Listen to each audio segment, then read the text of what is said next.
नमस्कार, स्वागत आहे तुमचं सुषमाज किचनमध्ये। आज आपण हिवाळ्यात खाण्यासाठी पौष्टिक असे डिंकाचे लाडू तयार करणार आहोत। अगदी प्रमाणबद्ध आणि साधी सोपी बिनपाकाच्या डिंकाच्या लाडूची हे रेसिपी आहे। मी ज्या साईजमध्ये लाडू बनवले साधारण या साईजमध्ये 34 डिंकाचे लाडू तयार होतात।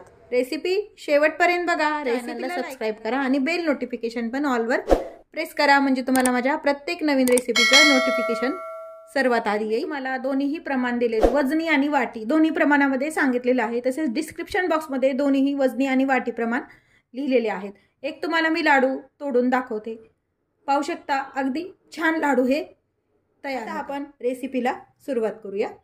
आज आपण हिवाळ्यात स्पेशल बनवणारे डिंक लाडू अगदी प्रमाणबद्ध पद्धतीने बनवणार आहोत। यामध्ये मी तुम्हाला वाटीचं आणि वजनी दोन्हीही प्रमाण सांगितलेले आहे। तसंच दोन्हीही प्रमाण मी डिस्क्रिप्शन बॉक्समध्ये दिलेले आहेत। सुरुवातीला मी वाटीचं प्रमाण तुम्हाला सांगतेय। इथे मी 2 वाट्या खोबरं हे कट करून घेतलेलं आहे। 3 वाट्या खारीक पावडर घेतली। खारीक पावडर ही घरीच बनवलेली आहे, त्याची लिंक मी डिस्क्रिप्शन बॉक्समध्ये दिलेली आहे।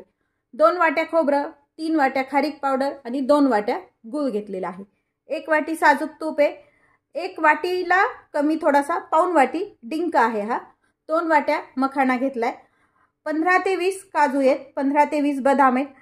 ही गोडंबी आहे, याला बिब्याची गोडंबी म्हणतात। मला तुमच्याकडे काय म्हणतात हे माहित नाही, तुम्ही कमेंट करून सांगा। आमच्याकडे याला बिब्याची गोडंबी म्हणतात। ही हिवाळ्यात खाणं अतिशय पौष्टिक असते। वेलची आहेत 10 ते 12 सोलून घेतलेल्या, जायफळाचा एक छोटासा तुकडा घेतलेला आहे आणि खसखस आहे एक छोट्या वाटीभर। आता हे झालं तुम्हाला सांगितलेलं वाटीचं प्रमाण। आता मी तुम्हाला वजनी प्रमाण सांगतेय। आपण आता जे प्रमाण आधी पाहिलं ते पूर्ण वाटीचं प्रमाण पाहिलेलं आहे। आपण वजनी प्रमाणात किती साहित्य आहे ते पाहूया। 300 ग्रॅम आपली खारीक पावडर आहे, 200 ग्रॅम हे खोबऱ्याचे काप आहेत। इथं मी कट करून घेतले, तुम्ही खीस घेतला तरी चालतं, पण खीस करण्यापेक्षा असं कट करून पण तुम्ही मिक्सरला काढायला अगदी सोपं पद्धत होते।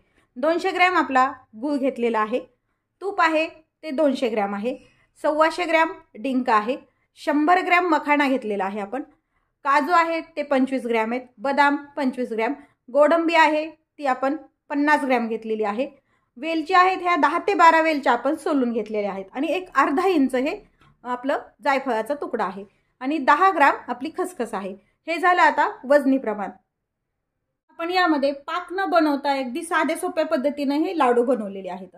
यामध्ये तुम्ही याचं प्रमाण कमी जास्त पण करू शकता तुमच्या आवडीनं, पण शक्यतो खोबऱ्यापेक्षा जर खारीक जास्त वापरली, आणि खारीक खाणं अजून पौष्टिक आहे हिवाळ्यामध्ये, त्यामुळे मी खारकीचं प्रमाण जास्त वापरलेलं आहे। लाडू बनवण्यासाठी साहित्य घेतले ते आपल्याला व्यवस्थित गरम करून घ्यायचे। सर्वात आधी आपण मखाना कढईमध्ये टाकून भाजून घेणार आहोत। मखाण्यामध्ये भरपूर प्रमाणात कॅल्शियम असतं, त्यामुळे शक्यतो डिंक लाडूमध्ये किंवा हिवाळ्यात कोणताही लाडू बनवताल तेव्हा मखाना वापरावा। थोडं तूप टाकून घेऊया। आपण जे तूप घेतलेलं आहे 200 ग्रॅम तेच तूप आपण सर्व भाजण्यासाठी पण वापरणार आहोत। थोड्याशा तुपावरती हा मखाना असा खरपूस होईपर्यंत आपल्याला भाजून घ्यायचा आहे। खूप जण यामध्ये उडदाचं पीठ किंवा मग गव्हाचं पीठ पण वापरतात, पण गव्हाचं किंवा उडदाचं पीठ जर वापरलं तर आपण उपवासाला हे लाडू खाऊ शकत नाहीत। त्यामुळे शक्यतो यामध्ये मखाना वगैरे असं जर वापरलं तर तुम्ही कोणत्याही उपवासाला हे लाडू खाऊ शकता। छान भाजून झालाय, असा कुरकुरीत झाला पाहिजे। एका ताटामध्ये आपण काढून घेऊया। खोबऱ्याचे काप भाजून घेऊया। खोबऱ्याचा खीस असला तरी पण तो असा थोडासा भाजून घ्यायचा आहे। खोबऱ्याचे काप आपण कोरडेच भाजतोय, तूप वगैरे टाकत नाहीये। खिसण्यापेक्षा खोबऱ्याचे काप केलेले अगदी सोपे जातात करायला। हे खोबरं असं एखाद दुसरा डाग पडला की काढून घ्यायचं। हे पण भाजून झाले, आपण त्याच ताटात हे काढून घेऊया। ही खारीक पावडर आहे, हे आपण घरी बनवली तरी पण भाजून घ्यायची आहे। घरी कशी बनवली याची लिंक मी डिस्क्रिप्शन बॉक्समध्ये दिलेलीच आहे। खारीक पावडर गरम झाली, आता आपण यामध्ये तूप टाकूया। आधी पण मी खारीक भाजूनच घेतलेली आहे आणि त्याची पावडर केलेली आहे। जर तुम्ही खारकीचे तुकडे जर करून घेतले तर ते पण व्यवस्थित असे तुपावरती परतून घ्यायचे। सुरुवातीला आपण तूप नाही टाकलं खारीक पावडर भाजताना, आता तूप टाकून आपण भाजतोय थोडंसं, अगदी 1 चमचाभरच तूप वापरायचं। पावडर आपली भाजून झाली, एका दुसऱ्या भांड्यामध्ये आपण ही पावडर काढून घेणार आहोत। त्यामध्ये थोडंसं तूप टाकून घ्यायचे। तुपामध्ये हे जे घेतलेले आहेत ते बदाम टाकून घ्यायचे, हे काजू पण टाकून घ्यायचे आणि ही जी बिब्याची गोडंबी आहे ती पण टाकून थोडीशी आपल्याला भाजून घ्यायची। भाजल्यामुळे ड्रायफ्रुट्सची टेस्ट छान येते। फ्रूट्स परतून झालेत, यामध्येच आपण हे 10 ते 12 वेलच्या घेतलेल्या आहेत सोलून, त्या टाकून घ्यायच्या. म्हणजे वेलची अशी भाजून किंवा मग तळून घेतल्यावर चव छान येते. भाजून झाले. ही जी खसखस घेतली यामध्येच आपण पुन्हा भाजून घेणार आहोत, किंवा तुम्ही सेपरेट पण भाजू शकता.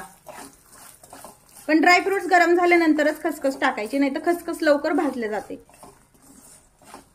खसखस व्यवस्थित फुलली आपली. हे सर्व जिन्नस आपण त्याच ताटामध्ये काढून घेऊया.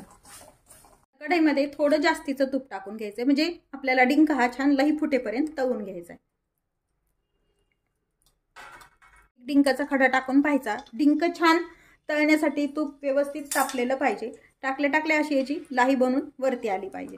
आता हे व्यवस्थित तूप तापलंय. मीडियम हीटवरती गॅस ठेवायचा आणि डिंक आपल्याला हा तळून घ्यायचा आहे. एकदम सगळा डिंक नाही टाकायचा, थोडा थोडा डिंक टाकूनच आपण तळून घ्यायचा आहे. हे बारीक खडे मिळाले, काही वेळेला मोठे पण खडे डिंकाचे असतात, किंवा मग डिंक पावडर पण असते, ती पण तळायला सोपी जाते. तर हे छान फुलेपर्यंत आपण तळून घ्यायचं आहे. डिंक तळून झालाय. एका प्लेटमध्ये आपण काढून घेत आहोत. यातलं तूप निथळून घ्यायचं आणि प्लेटमध्ये काढायचं. असंच आपण सर्व डिंक तळून घेऊया. थोडं तूप टाकून हा सर्व डिंक आपण तळून घेतलेला आहे आणि एका ताटामध्ये काढून घेतलाय. आता हे भाजून घेतलेले सर्व जिन्नस व्यवस्थित थंड करून घ्यायचे. तर सर्व जिन्नस मिक्सरनं काढण्या इतपत व्यवस्थित थंड झालेले आहेत. भांड्यामध्ये बसेल इतपत हे सर्व साहित्य एकटाच काढतोय आपण. मखाना टाकून घेतलाय, पूर्ण ड्रायफ्रुट्स पण टाकून घेतले, यामध्ये टाकून घ्यायचे. जेवढं बसेल तेवढं भांड्यामध्ये आपण टाकून फिरून घ्यायचंय मिक्सरला. फार जाड नाही व फार बारीक नाही असं हे मिश्रण आपल्याला काढून घ्यायचंय. यामध्ये आपण हे जायफळ पण थोडंसं खलबत्त्यात बारीक कुटून जाडसर असं यामध्येच टाकून घेऊन आपण हे मिक्सरला बारीक करून घेऊया. फार जाड नाही व फार बारीक नाही असं हे मिश्रण काढून घेतलंय. आपण जाडसरच काढलेलं आहे, कारण हे पुन्हा आपल्याला एकदा मिक्सरनं फिरून घ्यायचं, त्यामुळे सुरुवातीला फार बारीक काढून घ्यायचं नाहीये. हा जो डिंक आहे तळलेला तो पण टाकून काढून घ्यायचा. मिक्सरनं काढू शकता, किंवा मग हाताने असा क्रश करून पण टाकू शकतो आपण, किंवा मग पावभाजी मेकर असतं त्याने पण असं प्रेस करून काढू शकतो. फक्त थोडंसं फिरून घेऊया. डिंक पण आपण मिक्सरनं काढून घेतलाय. थोडा डिंक पण राहिलेला आहे, जाडसरच काढलेला आहे डिंक पण. जी खारीक पावडर आहे ती टाकून घ्यायची पूर्ण. खारीक पावडर आपण भरपूर वापरली खोबऱ्यापेक्षा याच्यापेक्षा, त्यामुळे गुळाचं प्रमाण आपल्याला कमी लागतं. यामध्ये आपण टाकून घ्यायचं.